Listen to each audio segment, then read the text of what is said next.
अस्सलामुअलैकुम। मेरा नाम है ग़ुलामुल्लाह। सूरत अत-तकासुर, जिसमें हमें हमारी गफलतों के बारे में आगाह किया गया है।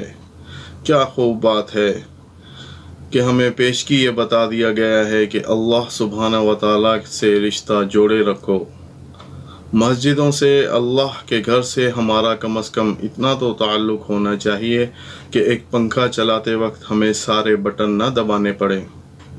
मेरी इस बात के बारे में सोचिएगा ज़रूर। आइए सुनते हैं सूरत अत-तकासुर का उर्दू में तर्जमा कि हमें क्या आगाही दी जा रही है और हम इंसान हैं कि गफलतों में डूबे हुए हैं। शुरू अल्लाह का नाम लेकर जो बड़ा मेहरबान और निहायत रहम वाला है। लोगों, तुमको ज़्यादा से ज़्यादा माल समेटने की ख्वाहिश ने गफलत में डाल रखा है, यहाँ तक कि तुमने कब्रें जा देखी।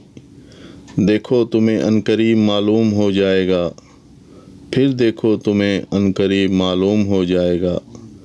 देखो अगर तुम जानते यानी यकीनी इल्म रखते तो गफलत में न पड़ते। तुम ज़रूर दोज़ख को देखोगे, फिर तुम इसको यकीन की आँख से देख लोगे। फिर उस रोज़ तुमसे शुक्र नेमत के बारे में ज़रूर पुरसिश होगी। मुझे अपनी दुआओं में याद रखिएगा। अल्लाह हाफ़िज़।